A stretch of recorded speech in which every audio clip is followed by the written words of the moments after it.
Welcome to this ÖFG Peaceful Change lecture series, and it's going to be two people you have to listen to today. There's going to be TV Paul from McGill University, and he's been here now for TV. It's your 10th year. Yes, yeah. So a very important part of our teaching here, and please welcome him with a big round of applause. And we're going to talk about a book that we co-edited, the two of us together, entitled The New Cold War and the Remaking of Regions. And I want to tell you a few things about the book, how it came about, the kind of questions that we ask, and then I'm going to hand over to TV. Overall, we're going to be about half an hour. And then we have ample room and ample time for questions and answers. Some time ago, TV created a research network, global research network for peaceful change, GRENPEC, and very sizable number of scholars and interested in peaceful change, approaching the project from very different kinds of angles. And there have been a lot of projects coming out of this research network, and this is one of them. It's you can order it if you're interested already online. It's going to come out in a month from now. A few things about the project itself, because you may say, New Cold War, what is that? Remaking of regions, how does that hang together? So a few introductory words about that. The first one, a new Cold War. That may be, I don't know, tempting for you to think, okay, so that's some historical stuff. You may think it's an analogy that overdoes things. Initially, really had in the title the question mark: do we actually live in times of a new Cold War? But let me tell you a little bit what we mean by that, and I'm going to put a lot of emphasis on the new in the Cold War. If we look at the concept as such, then it predates what we now refer to the Cold War. It predates the confrontation between the superpowers after the end of the Second World War. It originates as a metaphor in France in the 1930s. French politicians, they used it as a metaphor to describe relations between France and Germany. So after the end of the First World War, there was no longer a shooting war, as an American scholar called it, but it was a Cold War, guerre froide. So meaning that relations were still rather hostile, but there was no actual warfare anymore. There was no armed conflict. The weapons were put aside. We all know they were put aside for a while, and then obviously came the Second World War. After the end of the Second World War, you have an American foreign policy discourse, then the reappearance of this metaphor of the Cold War as juxtaposition, Cold War, shooting war. And obviously, when we look at the Cold War years, then there were certain things that were very peculiar about it. So when you look at the map there, then you obviously have two superpowers. We don't have that now. So now we don't live in a bipolar system, but we live in a multipolar system. There are definitely three great powers: United States, China, and Russia. There are all kinds of rising powers. There are pivotal regional powers. So everything is in that way much more complex now than it used to be, not just two great powers, but nevertheless great powers that are very important for the system. The Cold War, we were very used to thinking of that in terms of ideological lines. And the ideological lines, we have one chapter in the book that investigates that in quite some depth, democracies versus non-democracies. But that also is a little bit more opaque now in this new Cold War. Yeah? So the ideological lines are not as clear-cut as they used to be. Another question that we look at very carefully is this question about agency from the great powers and from regional powers. So can we actually assume that these great powers can, so to say, lay down the law in international regions? There would be a traditional understanding of multiplexity, of multipolarity, sorry. Or is there a lot of agency within the regions, especially with regional powers? There would be multiplexity. Yeah? And here you can see already why we're interested in these remaking of regions. So we don't necessarily think that this remaking of regions simply is a top-down thing, where great powers can do whatever they want. Regional powers probably can do quite a bit as well. Most importantly, if one uses this as a historical analogy, then there's still no direct confrontation between great powers. Yeah? So this is where the metaphor again comes in. There's this metaphor, shooting war, Cold War, probably very important there. Keep one thing in mind though. Cold War does not mean that there's no conflict or no armed conflict elsewhere. Yeah? These great power confrontations usually come with all kinds of wars by proxy. They're fought then in the quote-unquote periphery, yeah? With horrible consequences.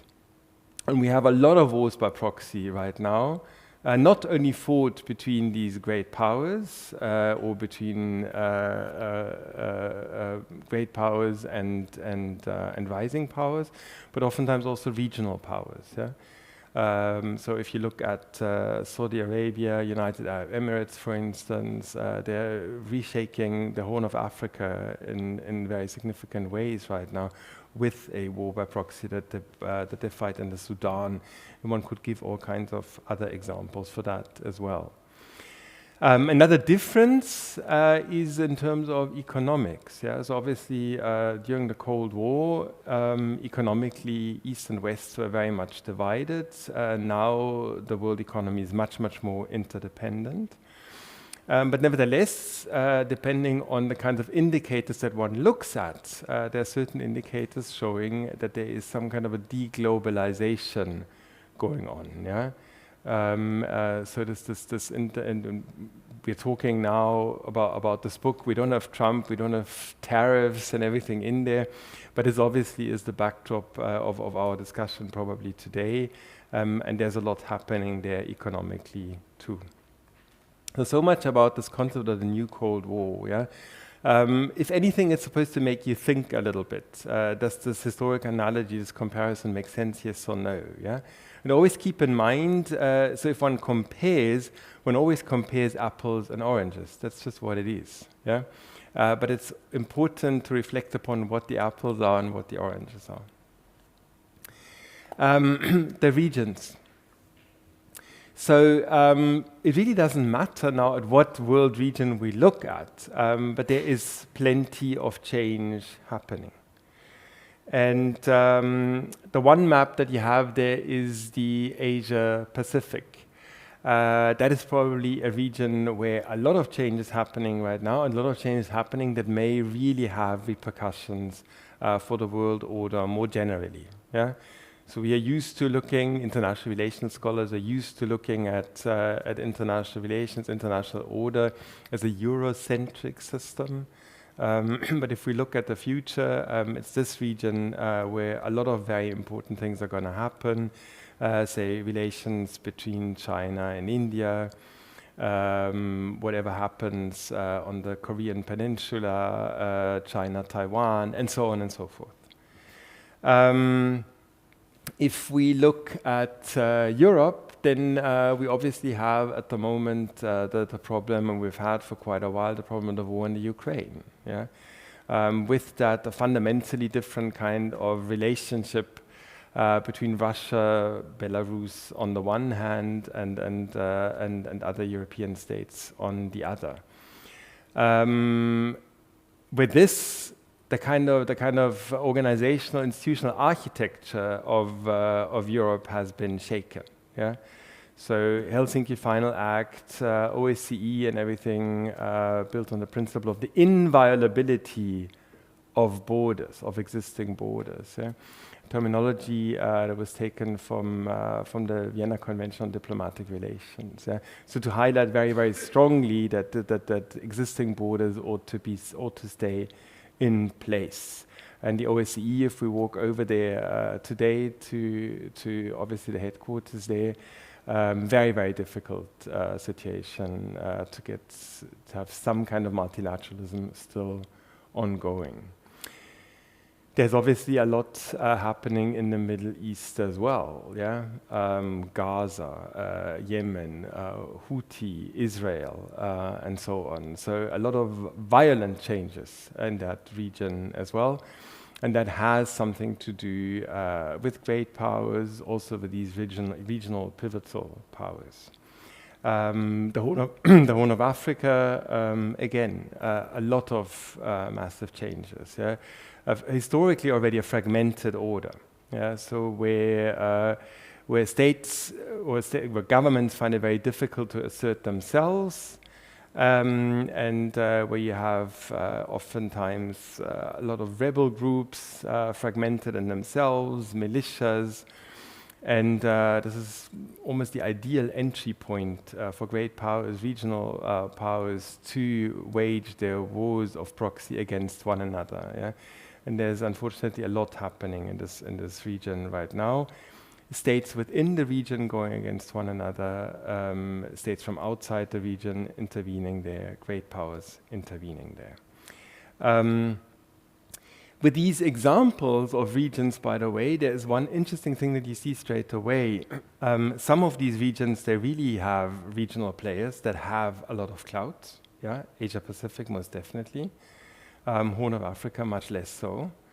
So there's a difference there, so when TV is going to take over now, he's going to talk also a little bit about this multipolarity and multiplexity, and then you see that probably in some regions there's a little more agency than in others. So with that, I'm going to hand over the word to TV. Thank you, Markus, for that wonderful introduction. And it's always a pleasure to be back in Vienna and address you guys.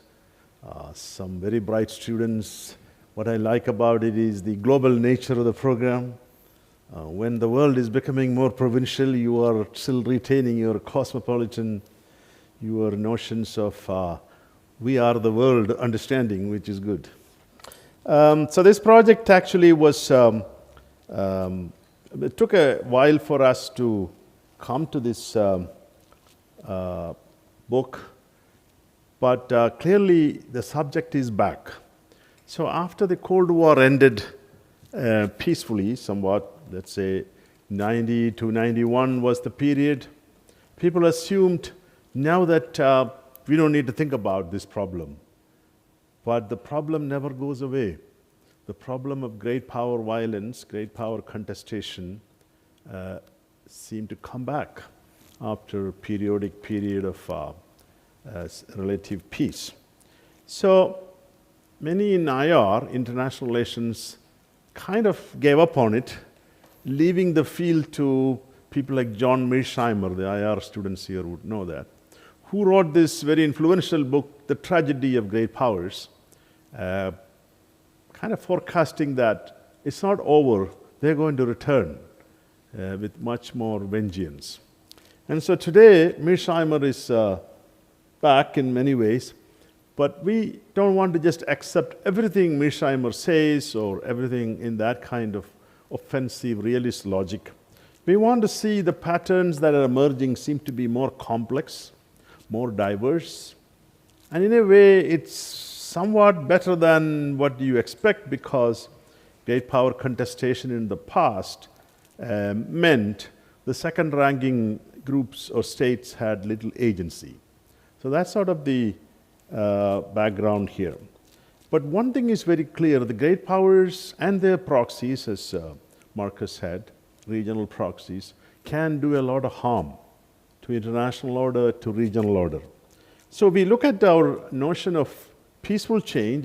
There's a maximalist version, then there is a minimalist version. The maximalist version, or the minimalist version, is basically stability, or people conduct foreign relations almost the same way, and that the norms of coexistence are practiced. But the maximalist notion is very much world order centered, that change happens, but also good change happens for the betterment of humanity. So what's happening in the world today? There is some change, obviously, the end of the Cold War, somewhat peacefully, then a period of American near unipolar dominance. Then 2008, 2009 financial crisis, there's a kind of a decline of that American dominance. The reassertion or assertion of rising powers, especially those in the BRICS, Brazil, Russia, India, China combination. And so there is some level of transformation took place. And we can see that that's part of the challenge. Mr. Trump is actually, sometimes people think whatever he says is purely for domestic consumption.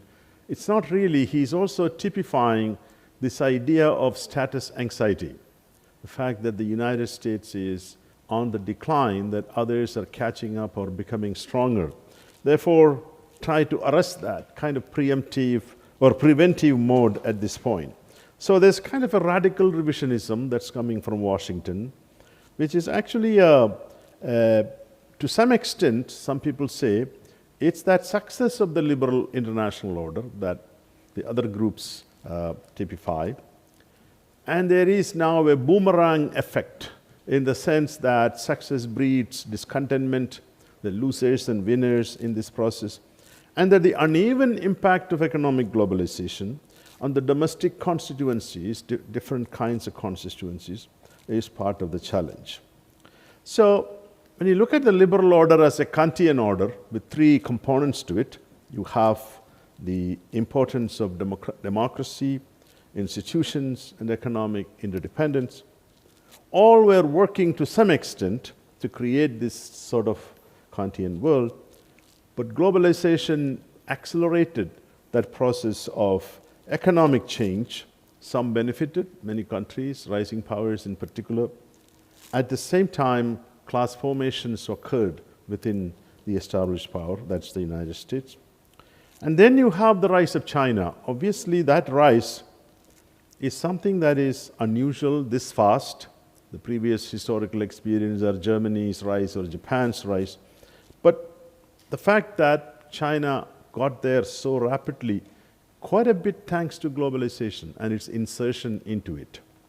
But the point is, China cannot really claim to have all the paraphernalia yet, but its ambitions under an ambitious leader has definitely changed. So the last statement by China, fighting to the end, that the US will someday buckle down, that China can certainly create a space for itself.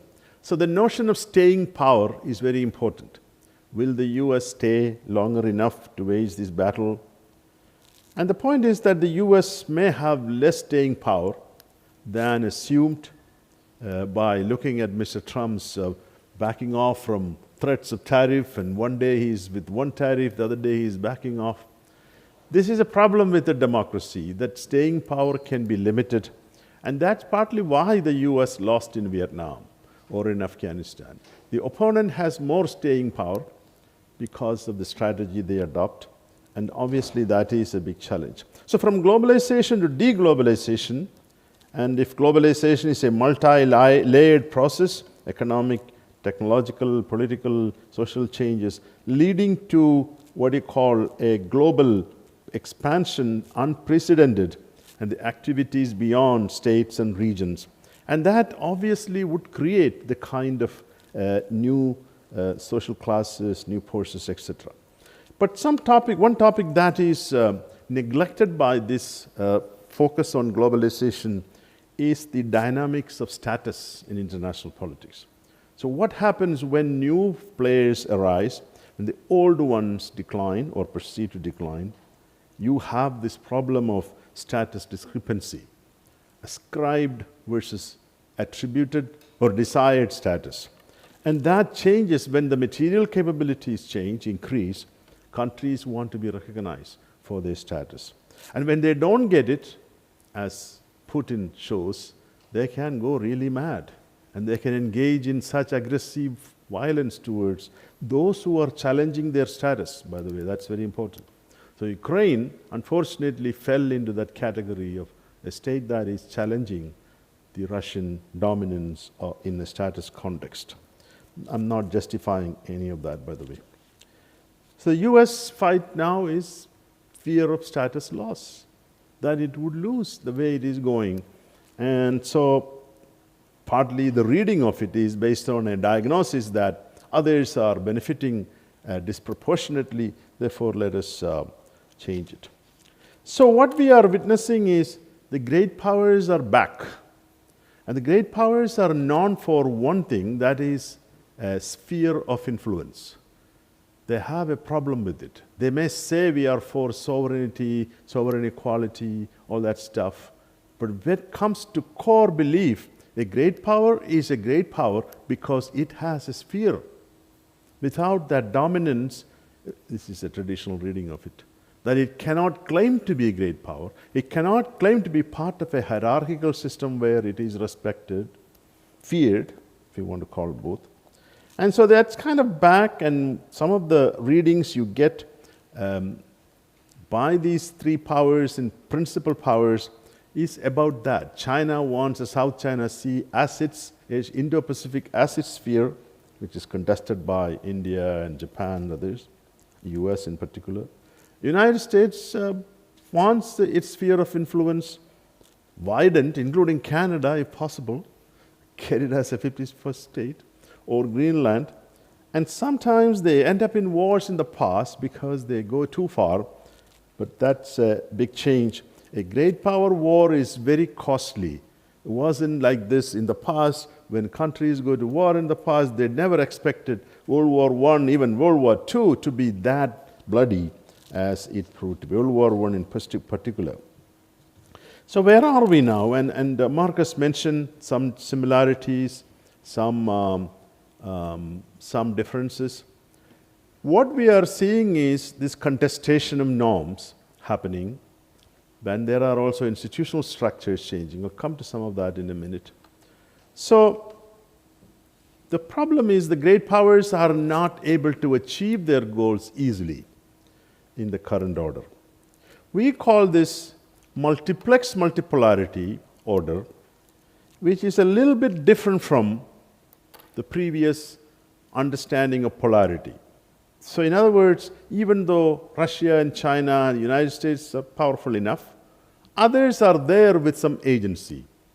There is India, there is Japan, there is Germany.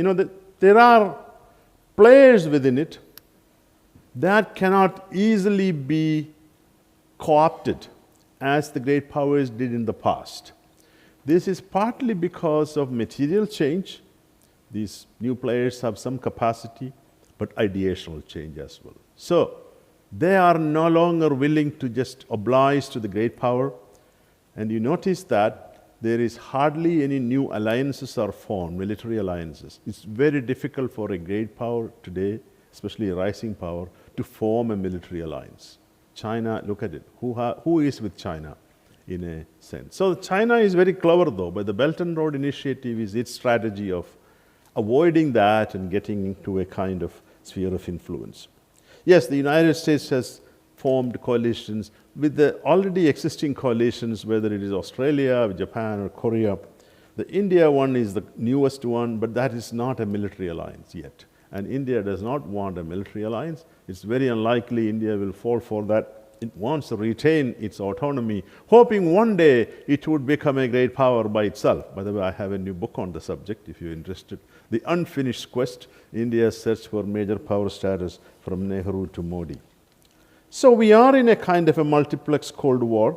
great powers exist, pivotal regional actors exist, and they are vying for influence without placing their security and economic prosperity fully in the hands of one or the other great power or blocs. And the blocs themselves are declining, as the European bloc, NATO, I think is in decline. So we are in a kind of, I wouldn't call it a transition phase in a big way, but clearly there is element of order transition happening, and we don't have a full picture. So all we can say is this new era is bereft with uncertainties. What are countries doing? And that is what is interesting. And I think it's also important to see some of the weapons countries, the great powers have, they are trying to use. So what Mr. Trump is doing is kind of weaponized interdependence, realizing that he has certain power, and that power is coming out of the extraordinary economic power the US holds, the dollar, etc. So re-establishing the American primacy, unfortunately with an imperial side to it, blatantly attempting to change that. And I think the danger is resistance will grow, even though now they may make a deal today, tomorrow, but I think the challenges are going to increase very heavily as we grow advance, especially if it is going to hurt a lot of states in that process. So as I said, the ideology of even MAGA, of course, there is a right-wing populism happening in many democratic states. My own sense is some of it is immediate reaction to the economic laws different classes experience. Some of it is the fear that we will lose this contestation with China, therefore let us prevent that through these structures. That ideology need not succeed in the long run. It is unlikely to bring rewards to these countries. Maybe some groups within succeed, because whatever they are saying, their outcome need not fulfill the ambition they have. And that is because, unfortunately, the laws of economics doesn't necessarily work to keep up the growth, the momentum. The autarkic idea of development is very difficult, especially in the development of new technologies, in the selling of products. And so some level of globalization ought to survive. Otherwise, we are going to get self-defeating situations. We say institutions are failing, but you notice that every institution, annual meetings, they're dying to attend. G20 or they are there, Asia Pacific. What are they doing in these institutions? So this is a big difference. Institutions may have lost power, especially UN, but the alternate ones, the G20, the BRICS, they are not necessarily doing a whole lot, but the point is that it is not a total disaster when it comes to institutions. It's yet to be seen if the US will abandon the UN or will cut off all the funding. That happens, my sense is some other alternate institutions may be structured. I think the US would lose considerably its soft power, its power to lead. Then it will try to enter some other administration, maybe quite hard. So this institutional architecture is part of the new Cold War, or the changes happening, and which I think is transition in many ways. But institutions are not dead, partly because institutions are needed, either new ones or reformed ones, to face many challenges the world is facing. And institutions also offer status to newcomers. That's why India wants to get into the Security Council, Japan, Germany, all of them want to get in, even though we know that Security Council has lost its power. But there is something to it. So the norms are evolving, and the sphere of influence norm is a big challenge today. If you look at who wants these norms, sphere of influence is hard because direct conquest is hard. You need to go the indirect way. Direct conquest is hard because even the weakest state in the system have something to offer. So I take the case of South Asia, which probably you know, India and China are contesting the smaller actors. There are tiny states. There's a state called Maldives, which is a beautiful place to visit if you have money, because it's very expensive. There is Nepal, there is Bangladesh, then there are islands in the Indian Ocean, Seychelles to Madagascar, etc. China is trying to, definitely Sri Lanka, I didn't miss that, to influence them, many of them. Same way India. So they have elections in many of these places. One time they will elect a pro-China government, the next time a pro-India, because it is part of their big domestic contestation between political parties. Neither China nor India has been able to establish a military base, make them part of your alliance. These small states are playing off these two, getting as much aid and support. Doesn't mean they're progressing well, because they have a lot of corruption and the domestic situation is bad. But the point is, in the past, India could go and tell Maldives, behave. That's not feasible today. And that is a big change from what I see, the agency of the small, the weak. And we don't know whether it will stay on like that unless you go for a military conquest and try to intimidate them. But that's not possible, because there is a balance of power between China and India. That is one that one cannot easily break. If they do that, then they will engage in contestation. Now, this is what is happening with the US and China to some extent. In Latin America, for instance, Latin American states' #1 trading partner is China. The US is trying to use the old Monroe Doctrine, but the US cannot really impose its will, even on Panama, the country that is threatened beyond a point. And so this norm of sovereignty, sovereign equality, that is, the small states are somehow internalized very powerfully, and they're holding on to it. And I cannot say for how long, but it definitely has more agency. They have more agency today than any time in history. Okay? If you look at the history, the great powers, the colonial powers, the imperial powers, they had the upper hand. And that transformation we are not capturing sufficiently from the agency of the small states in some of the writings we see in this period.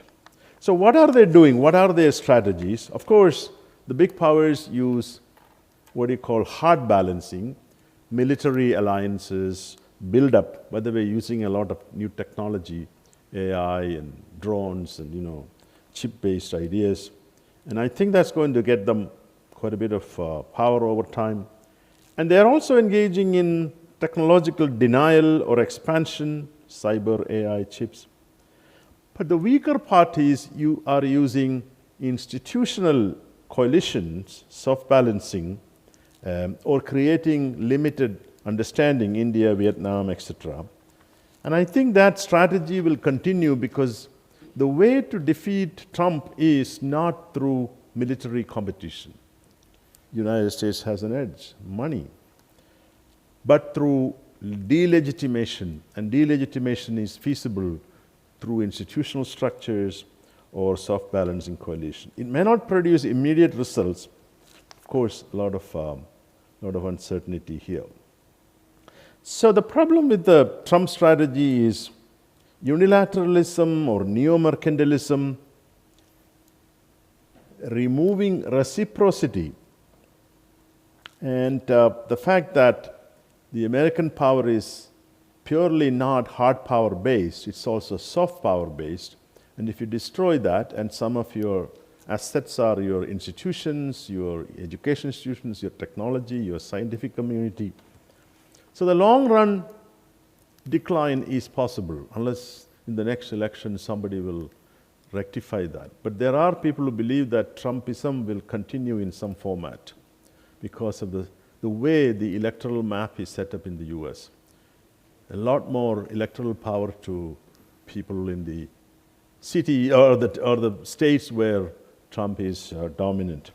So recently there was a book by Klein, in the New York Times reporter. He has a great podcast, by the way. And the book, with another co-author, argued, which I think there is some truth to it, the Democrats or the liberals are very poor in running cities. So go to San Francisco, go to New York City, all run by Democrats, liberal. And people are leaving those places, and somehow they are moving to areas where there's less population, Texas and places like that. And until these liberals can produce results, there may be a challenge, and their politics of left-leaning politics turns off the traditional coalitions that are very conservative, religious ideas, etc.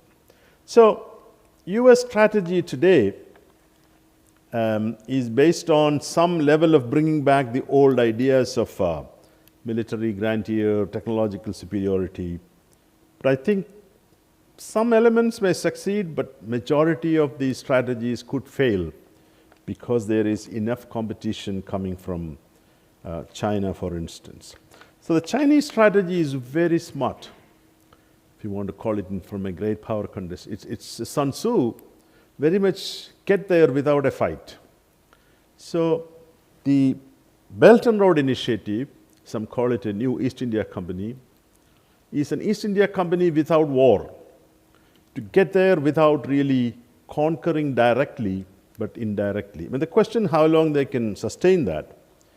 And so that is big change when you look at how great powers in the past contested. European great powers contested, and Russia today contesting. So there is a certain amount of power that China has in the technological area, critical areas like AI, the electronic vehicles, etc. And the fact that no one can abandon the Chinese trade relationship easily, which is a big difference. The reason is that the Chinese companies produce the cheapest components for electrical goods, for manufactured goods, and pharmaceuticals. So India has been trying to get rid of that relationship, but it's impossible. Every year the trade is in favor of China, trade balance. And the question is why? Indian companies cannot exist without Chinese components. No Indian company can produce them that cheap. So that is a struggle even the United States is going to face. Can the companies produce internationally competitive products without Chinese components? So we don't know how long this will last. Of course, some level of innovation and technological innovation can produce things. But I think there is a limit to what they can achieve in the short and medium terms. Then it is Russia.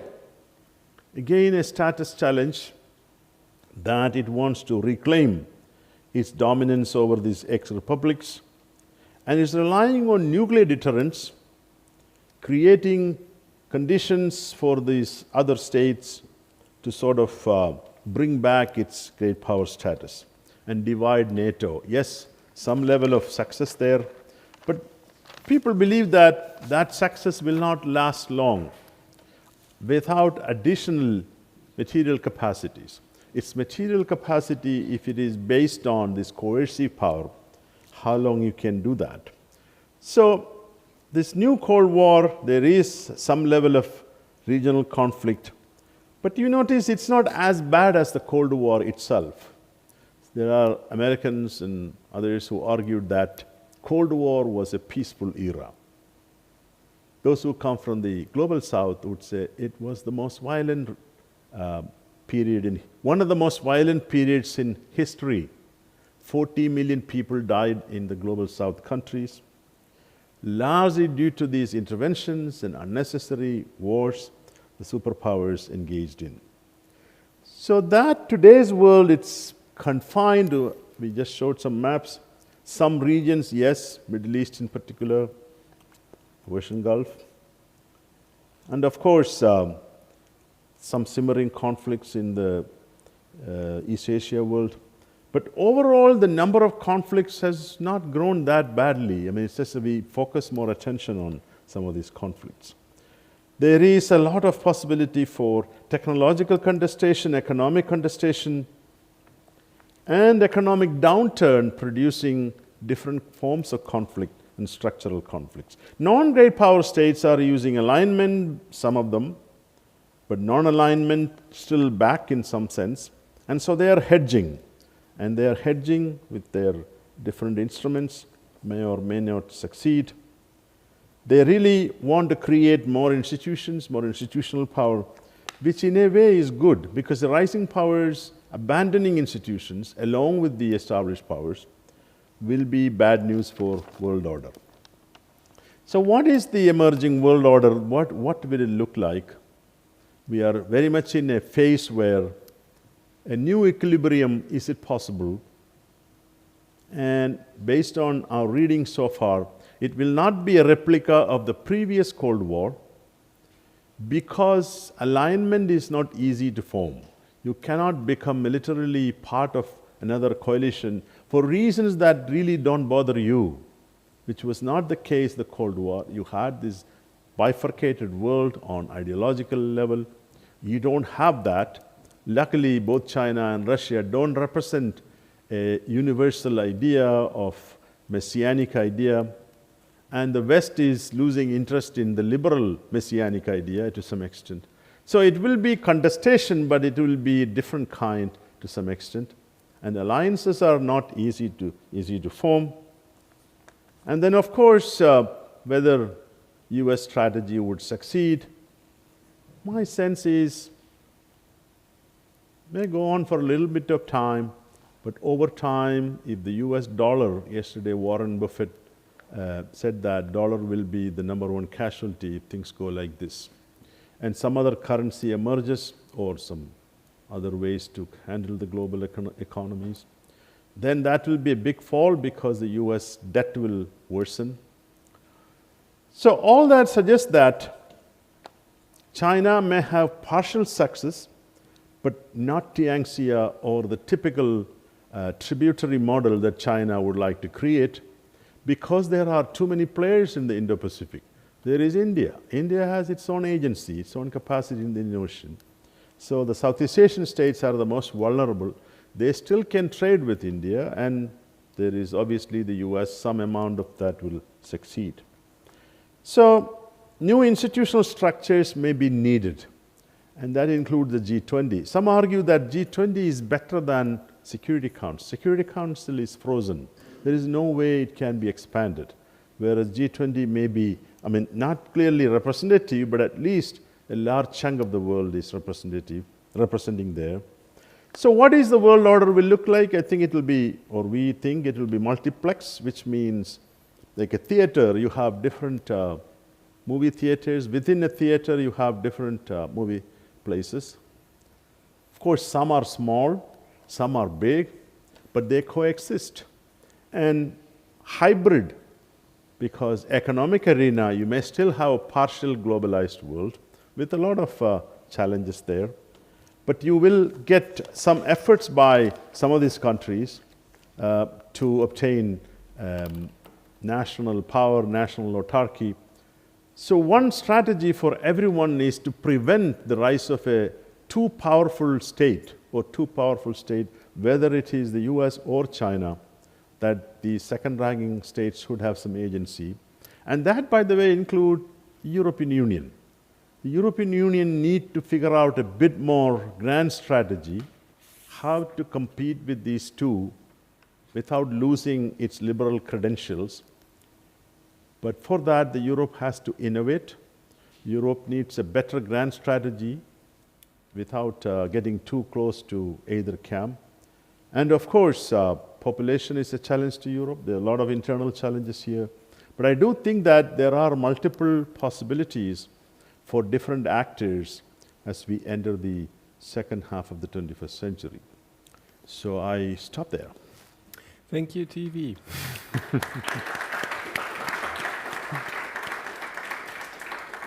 That's our table of contents. You can see what is in the book. And that's great. All right, so now you have the chance to ask whatever questions, make whatever comments you want. I'm always gonna introduce also. Yeah, and I'm always gonna bundle 3 of them. Please introduce yourself quickly, and then either one of us or the 2 of us, depending on the question, perhaps can answer. To make it easy for you, let's start with Milan on the front. Hello, my name is Milan Gajic. I'm from Serbia and I'm a master student here at Diplomatic Academy of Vienna. This was very inspiring and thank you for this lecture. You said that democracy is the reason why the US lost the war in Vietnam. Can you elaborate a little bit on that? Did I say democracy or I forgot? No, I think it was not democracy. It was. But I mean, you can. That's one question, but Yeah, I have another yeah, one. And you yeah. said also that the great Oh, okay, power, I got it now. Yeah. that the great power cannot claim that it's a great power without having its sphere of influence. And do you think that that's the reason why Russia started the war in Ukraine, because she lost its sphere of influence there? Thank you. Good questions. And then I think William, you had your hand up, no? Yeah. Hello, William Southworth, MICE1 from the United States here. Thank you very much for that presentation. It was very interesting. I look forward to reading your book when it does come out here soon. I did have one question, which you sort of alluded to there in the conclusion, Professor Paul. Now, is it possible that a party other than China could hypothetically reach the great power status of truly global reach, that would incomparable to the colonial great powers, in the sense that they might be able to enact a Belt and Road Initiative program of their own? Is that a hypothetical we could consider? For example, I know it's been a few years, I think it's been a few years since you released your Unfinished Quest section about India, but could India, for example, be in that position? And supposing if we do get to that point, what mechanism would a new great power use to have its status recognized? Would it be through the UN or would it be another mechanism? Thank you. Thank you. And then we do a third one. Yeah. Just wait for the microphone.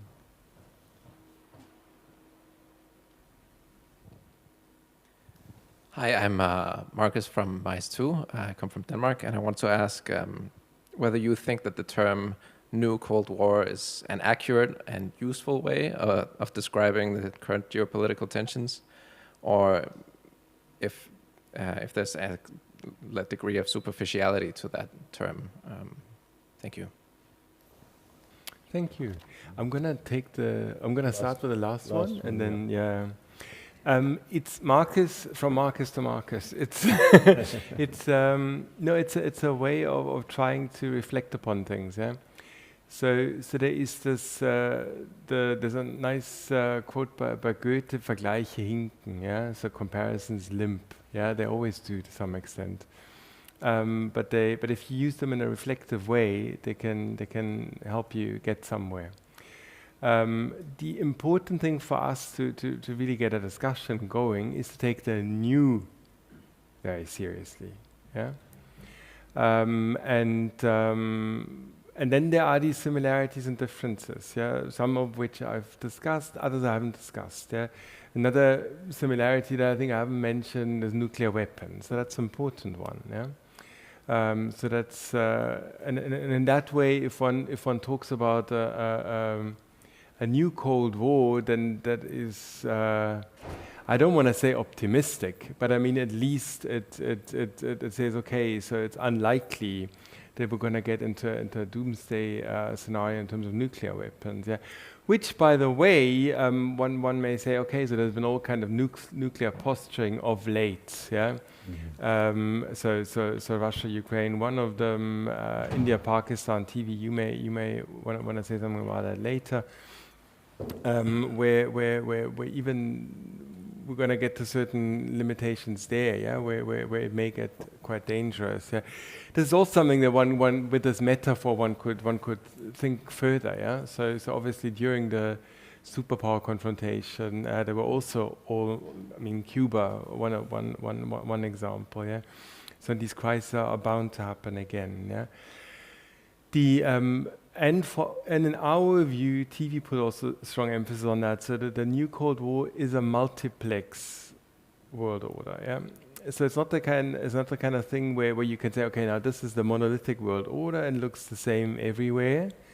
But it is multipolarity and multiplexity, and the two come together, and the two come together differently in different movie theaters in the same cinema, the international order. Yeah?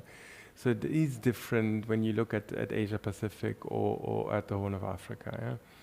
So it seems to be that some of the contributors to the book, they focus for the most part on regions where there is quite a bit of agency, yeah, and because you have to make choice, you can't write on every, you can't have contributions in every world region. But sometimes this multipolarity weighs more heavily, yeah? And sometimes perhaps the regional agency from actors, pivotal regional powers from adjacent regions, the Gulf and the Horn of Africa, for instance, also weighs more heavily. So overall, it is a more blurred picture, or more vague picture, perhaps, than the kind of superpower confrontation with these two. Yeah, although even there, yeah, one mustn't be too caricaturistic in that way. Yeah, so it's not the case that during the Cold War, Moscow and Washington had everything firmly in their hands. Yeah. So, say during the Cuban Missile Crisis, Fidel Castro actually had plenty of agency, and used that in ways that didn't help to de-escalate the crisis by in any way. Yeah. So, it's a way to think about what our current world order is like. Yeah. And it's a way of trying to invite discussion about it, but I think we think this multiplexity, multipolarity, there is something to that. They come together in quite complex ways. So your question, it's not that democracies are weak in fighting asymmetric wars, for instance, but I was talking about staying power. Staying power is low because you have elections happening, domestic constituencies want change, and then you also have very casualty insensitivity. Sensitivity is very high. So people dying in large numbers, then the constituents want to get out of here. There is a problem of exit strategy, which all the democracies have faced. They don't go into these conflicts with a proper exit strategy, which is impossible because that's the nature of asymmetric warfare. I mean, you can argue that Russia also withdrew from Afghanistan under very similar circumstances. But the point is that the interventions are happening, especially by these Western powers, often based on short-term illusions, if you want to call them, that we can achieve our goals and then exit fast. And that's why I meant by, but it's not a normative questioning of democracy. I'm still a believer in democracies, but democracies get into these, the Western democracies in particular, without the ability to conclude it because of the nature of the conflict. Is Russia? Absolutely. Russia is seeking sphere of influence, return to some kind of sphere. And Russia's grouse or complaint is that the West is unwilling to give that, and the European Union does not believe in that kind of sphere of influence. And so the Ukraine saga is, if you go through that, it's Russia's rectification of its status humiliation by the West, whether it is NATO expansion or whatnot. Whether it will fulfill this deal that Mr. Trump is trying to sign, will it fulfill Russia's ambitions? Some believe not, because if you succeed in one domain, why should you stop? There is a temptation to go with the Baltic states next or whatever. And especially if this is your primary goal in life, okay, the state is now so focused on rebuilding the Russian empire in some fashion. So, but I think it has limitations, the simple fact that how many players are willing to form that coalition with Russia. I mean, occupying that was another question, whether the colonial mechanism, I think that's a very weak mechanism. I think some places it may succeed in a limited way. But colonialism as an ideology, as a normative force, had a lot of legitimacy in the past. The Europeans somehow, European colonial powers, created a world order where colonialism was a normal way of doing business. Before that, it was slavery. Okay, these institutions got repudiated. And now if you want to reclaim, I mean, you can't just say, I believe in slavery tomorrow and start enslaving people. That doesn't mean it's not happening in a limited pockets. How will you believe that's going to happen? There are considerable challenges to recreating the colonial world, partly because there is resistance, normative resistance, ideological resistance, and even the weakest parties can resist with different strategies. So I don't see that coming back. Maybe in some pockets it could. So what's the mechanism? The biggest mechanism is inclusive institutions, where these guys have some role to play because they want to be recognized as top dogs without the kind of coercive power that often went with the top dog. And I think that is a challenge because institutional accommodation often is limited in scope because as the material power advances, states want to get more recognition. But as we mentioned, the institutional structures are not meant for rapid reforms or accommodation of rising powers in such a fashion to fulfill their cravings. So it's going to be very interesting what institution will survive, what institution will become the place where they can accomplish their goals. But what is interesting, regional institutions still exist, and they are going to be playing a role in many ways. The question about the Cold War is just simply its absence of hot war. So it's a metaphorical in some sense, that you have all the elements of rivalry. Today, China and US are in a rivalry, okay? But it is not hot, or it is not the same as the previous era. They are trading, which means that even though that may be curtailed over time, societal level, yes, there are some blockages now. So many elements of Cold War exist, but not the same way as the previous one, which was total, no? Which was ideological, the containment was total, no trade between the East and the West. We may get there to some extent, but I doubt it because, as I mentioned, China is still a big player in the global economic order. You cannot shut it out because many of these other states that US is trying to impress will not fall for it because their economies would suffer if China goes away until there is an alternate system whereby they can get these goods for their own commodities, production, etc. So it's a complex world order.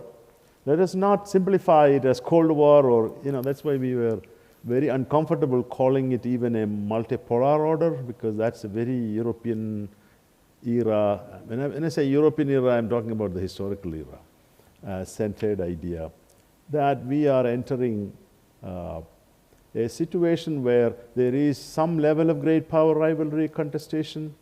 But one condition that could change is one power becomes overwhelmingly superior with its technology, with its military capabilities, and there is nothing to balance it. And that is a big challenge, a possibility, because technologies are changing very rapidly. But technologies are also spreading. It's not easy to hold on to it too long, unlike in the past. Next round. Who wants to come? Wants to go next? Yeah.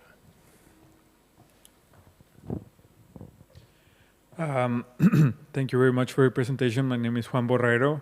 I'm from Colombia, and I'm a MI student here at the Academy.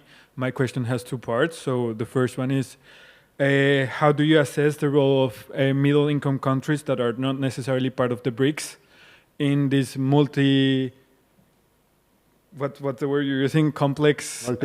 Multiplex world, and what's their agency? And the second You have part, particular countries in mind? yes. Well, they're listed by the World Bank, but like the Asian countries, I saw them there. So Thailand, the Philippines, Indonesia, I could go on. Egypt, Morocco, Colombia, Mexico. I could keep going. So, Yeah, and the second question is, if there is a new Cold War, is there also a new non-alignment movement that is coming precisely from these kind of countries? Thank you. This we're gonna gather. So I'm gonna do okay. 2 more. Then yes, 1, 2. The 2 guys sitting in the front are trying to get her attention, but We'll be she's eventually. behind. Eventually, we'll be. Thank you very much for the lecture. My name is Christina. I'm a business student, and I have 2 questions. First, a realistic Russian president, considering its economic power and military power of Russia, what possible status can it claim for itself? Because military, it might be powerful, but economically, it is declining and nothing seems to stop it. And my second question is, I do believe that the European Union can transfer into a military power on the long run because of its economic potential. But does it work the other way around? Given that one country might be powerful militarily, in military sense, can it also transfer into an economic superpower? And yet again, I'm thinking about Russia, that can it be economically a flourishing country just because it has 6,000 nuclear warheads, put it simply. Thank you. Thank you. And then in the front.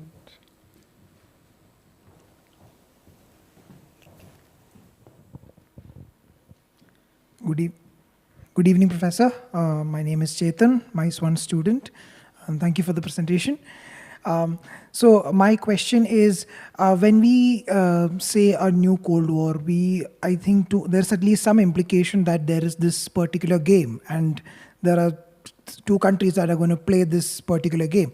But we think it is the US and China, but does China even desire hegemony to begin with? Does China really want to become this global hegemon by playing this Cold War game and defeat the United States and attain global superpower status? Because if such a thing was reality, then this is the time for China to act. We don't see China sweeping into sub-Saharan Africa and South America and sway these states towards its ideals. We don't see China building a blue water navy to replace the United States as the leading maritime guarantor and safety protector of the world. So, and when China invests in Belt and Road initiatives, I mean, is it because China wants to sway Europe to its side, or is it because China is the world's largest exporter and a lot of Chinese people work in China's export sector, so it just wants to increase exports? So, are we interpreting a lot of actions that China does for its own regime security as moves in a particular Cold War? That's my question. Thank you. Thank you. TV, shall I start or do you want whatever? I can give it a shot and then... Yeah. Yeah, actually your question about these new institutions, BRICS and G20, both of them have expanded to include some of these countries, not all of them, which is a smart idea because they realize that they cannot hold on to the status hierarchy for too long. They need these middle income countries. I think they have done better than the established institutions like the UN or others. So they are showing that accommodation of the rising middle income countries is possible. I'm not saying it's perfect or they have a lot of agency, but clearly that's happening. Whether non-alignment is feasible, well, non-alignment has always been a strategy of countries. The problem is non-alignment in the military sense, yes, that's happening. But it is not an organized grouping at all, because organized groupings would require active diplomatic meetings and engagements, and as the non-aligned, the G77 at the United Nations, resisting all the efforts by the established powers for asserting their role. That's not happening. I think countries are in a waiting mode. But I am not ruling out a certain amount of non-alignment even among the so-called Western allies.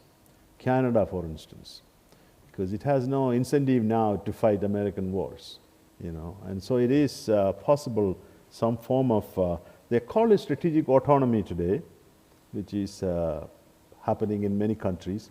Everybody wants as much autonomy as possible, whether it is through non-alignment or some other strategy that is yet to be seen, but we will not see the exact replica of the past. Russia's status loss, status gain.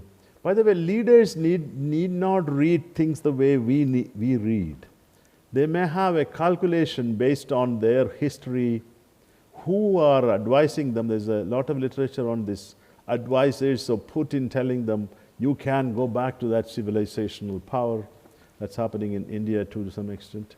Based on your history and all that, sometimes they selectively pick those things that really justify their position. And so just because an outsider thinks they need not achieve their goal, in fact, that is not necessarily how leaders they see themselves. They are hoping that whatever assets they have, unfortunately the asset is, as you correctly pointed out, very skewed. And so if it is a comprehensive national power, it will lose, but it has certain agency, certain capacity to create conditions such that it will still be recognized by the existing great powers. That's what they are trying to play with Trump, and he's giving them some level of status back. How far they will go, I don't know. Can the EU transform into a military power? If the common enemy, common threat becomes unbearable and impossible without an alliance coalition, that is feasible. But can the EU transform into an economic power? I will leave that question to Markus, because there's a lot of anxiety in people in the writing about these things, that the EU has not come up with, there's no Apple in Europe, as far as we know. There's no big companies or innovators sufficient, okay, there are smaller ones. That innovative spirit of EU has to come out. I don't know how easy that is. You can answer that question. Does China want to be hegemon? Well, going by their progression since the peaceful rise, you know, Deng Xiaoping said, lie low until, sit until you can stand. Deng Xiaoping's strategies are partially abandoned today. Okay, there is a kind of a peaceful rise there still. Under Xi Jinping, the ambitions have massively transformed. By 2049, when the Communist Party's 100th anniversary of takeover, China would like to be the lead power of the world. It may not play according to the European great power system, which is what you're comparing. They should have started, you know, we have a whole set of power transition theories which sort of argue that when that rising power reaches a certain stage, it will accelerate by starting a war, preemptive war.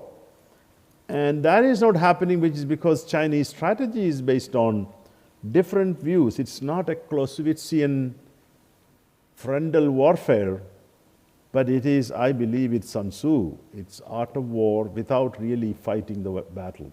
So whether China wants to be a hegemon, it will be a different hegemon. It knows that if it can continue this dominance in technology and economic power. That's a big if, because others can catch up. Technology may not remain in the Chinese hands. Others could come up with the strategies. And even the US itself, with the different coalitions it can form, it's actually forming a kind of sub-balancing coalition with India, for instance, partly because of this idea that China can be contained to some extent or balanced, if not completely restrained. So the Chinese goal may not be the German goal of 1910s, but it is certainly there, a desire to be going back to this notion of Tianxia, which, by the way, nowadays scholars even question that, because there was no proper Tianxia existed in the system when they talk about. There were multiple players in Asia Pacific, by the way, and that India was a big player in this Indosphere. There's a new book, William Dalrymple's book talks about it.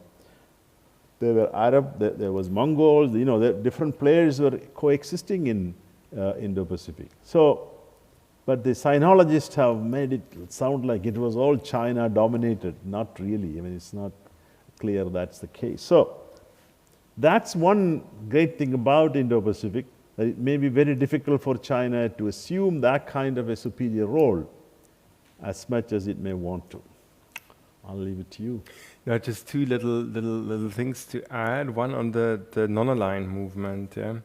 So if we look just empirically at initiatives by the non-aligned movement recently, they're basically stuck, right? So right to solidarity declaration, they've been working on that, I think, for over 10 years. If one looks at disarmament, nuclear weapons and everything, doesn't look very good. And one of the reasons for that may be that we are moving more towards this kind of minilateralism, yeah. So where a small number of actors come together, like BRICS, for instance, and they have it easier. And it's interesting if one thinks about this in terms of this multipolarity, multiplexity thing, yeah. So great powers, regional powers. It seems that for the rest, it's gotten quite difficult. I've talked to diplomats about it, and they repeatedly ask this rhetorical question: where's the new middle?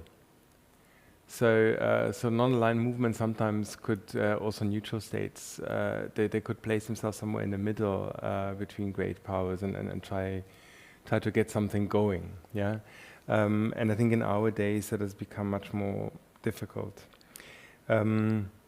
With the European Union, yeah, the economic power into military power.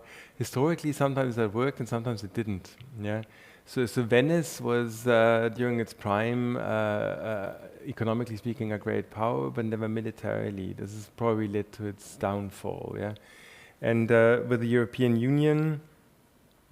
One can think about this in terms of scenarios. Yeah, so one would be along TV what you suggested. So there's this external threat, and then countering, balancing against this external threat that European states come together. And obviously, if one would add up everything, so in terms of population size and military hardware and everything, then the EU would not only be a formidable economic actor, which it is, but also a militarily one. It's just that the problem with the EU is always that it's very, very easy by others to play a divide and rule game. Yeah? And we see that whenever matters of peace and security are discussed, especially in crisis situations, where the EU struggles greatly to come together. So I suppose there are two scenarios, yeah. So coming together, coming not together. Normatively speaking, I would be very, very happy if I could claim that I'm very optimistic about the coming together scenario. But I'm analytically speaking, I'm probably a little less optimistic about it. On non-alignment, I have one more point to make, which is, you remember the 1950s? It started with the Bantung process, then. Of course, non-alignment was formed in 1961 with the Tito. You had very powerful leaders to lead that movement. You had Nehru, you had Sukarno, you had Tito, very gutsy people, Nasser. So that is missing today. I mean, even countries may be interested, but who will bail the cat? It requires not a gutsy movements. You know, Bantung was a very gutsy thing. I don't know how many of you know about it. In 1955, 50 plus countries met in Bantung, Indonesia, and declared that colonialism should be ended, racism should end, world should enter into a disarmament phase. Nehru gave a big speech there, supported by, actually China was also there, invited, Zhou Enlai. And all the great powers, the superpowers were there. In fact, propagandizing, vilifying Nehru, please don't do it. We need this Cold War to win, therefore we need your support. And he received a lot of threats from United States and other countries. So today's leadership is weak on the global stage to create that momentum movement. I'm not saying it can't happen. Of course, crises produce leadership, by the way, over time. So there is a big difference with today's so-called middle powers in that context. Anyone else still wanting to ask questions? Final. Or are you happy? Are you happy? Good. Okay. No, wants? William, one more, very more. quickly. Oh, and that will be the end of it, I guess. it came, again, William, nice too, but it came as sort of as a footnote here, but this concept of deglobalization. Now, obviously it was talked about in the context of Trump and the tariffs. Are there this geopolitical ingredients right now for deglobalization to become essentially a characteristic of the global economy and essentially segregate it to the point where we could see a hot war? Or is economic interdependence likely to stay, or guaranteed to stay, I should say? Deglobalization is happening in some sectors. So I think globalization or truncated globalization is here to stay. There is no other way, because many of these players, including China, India, Japan, Korea, they need trade. And so even if the US market is tight, they may form different other arrangements. So living in Canada, I know for sure they are now talking about we need to get out of this 80% dependency on the United States. So they are actively looking at potential markets. Britain to European Union, they made a mistake by giving up on China and India.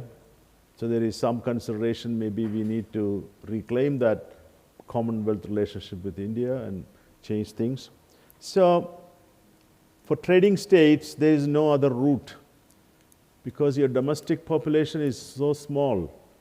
You got 40 million people, but you are the 8th largest or 9th largest economy, Canada I'm talking about. How do you maintain that 70% of your income comes from trade or GDP? So this is a necessity for countries. So truncated in the sense some domains may seem constraints imposed by states, but then there will be realization that you are losing out. US, for instance, the contraction of the GDP will be at least 1% the way they're going next year.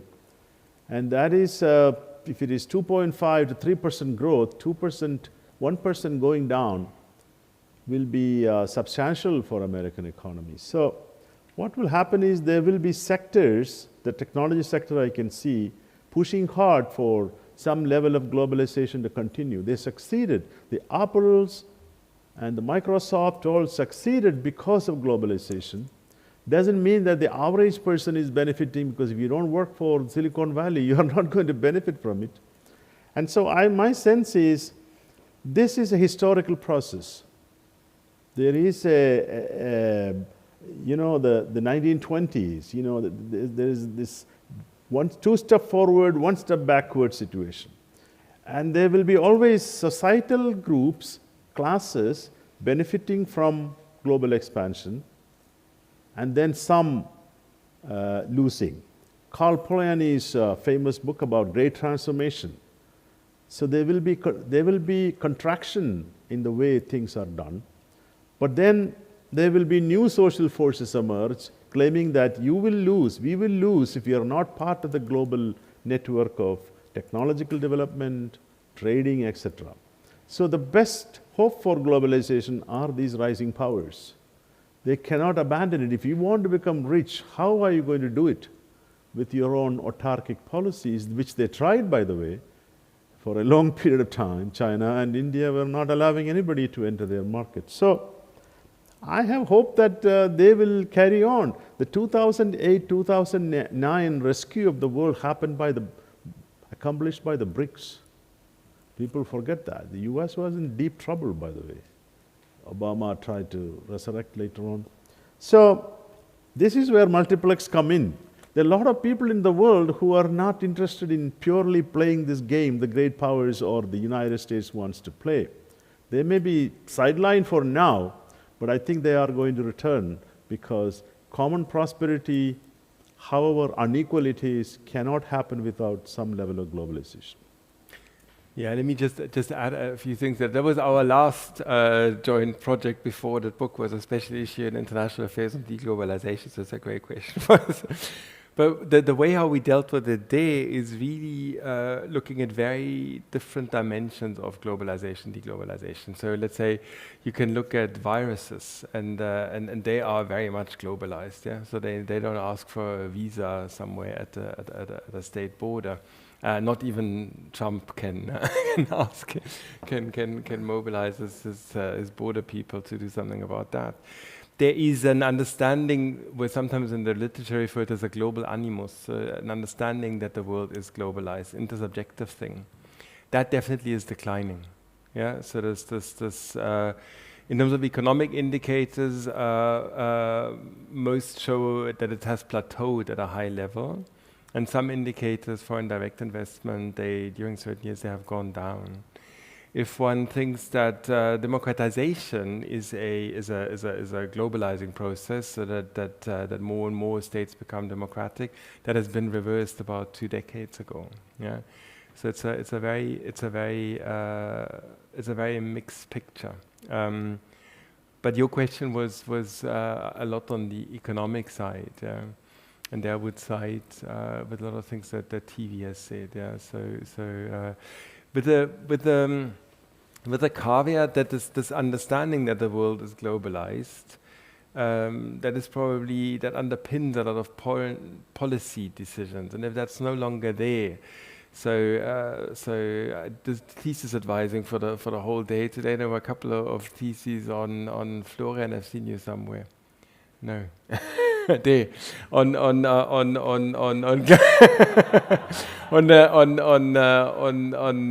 basically how nationalism how nationalist discourses take over, and so this understanding of globalization gets pushed aside. Yeah, that obviously has certain repercussions, and whether one can uphold then the economic flows of globalization, those kind of circumstances, I don't know, but to some extent we're living through this right now. Yeah? So tariffs, taking them back. What is that going to do to these globalization flows? It generates a lot of angst for people living through. We are actually, luckily, we are not in 1920s. Imagine your forefathers in this territory. What a world that was, thinking about, or even 1910s and war is a possibility. At least that much we know that that will be suicidal for any great power to engage in war of that magnitude. Doesn't mean crises or limited incursions. And that is a big change. The second thing is, look, it's never linear progression towards freedom, democracy. We think that democracy is undercut. My concern is that people really want freedom, whether we like it or not. Over time, there will be demands for regenerating this democratic spirit. See, the democracies failed in providing collective goods as they're supposed to do. And then everybody knows most democracies are corrupt and there is a lot of oligarchy running the show. So there's a lot of accusations that democracies are not truly democratic. They are procedurally democratic on paper.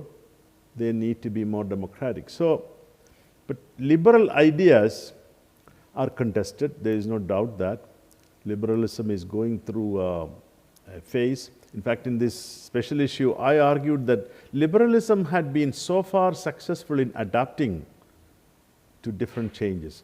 Through war, to winning the war was very important, by the way, the Second World War. But that need not continue. No ideology can exist forever.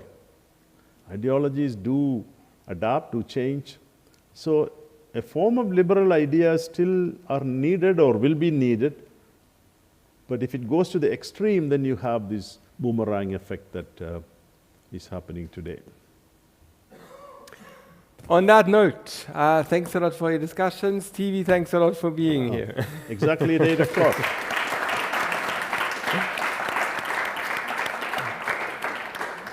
Thank you, everyone.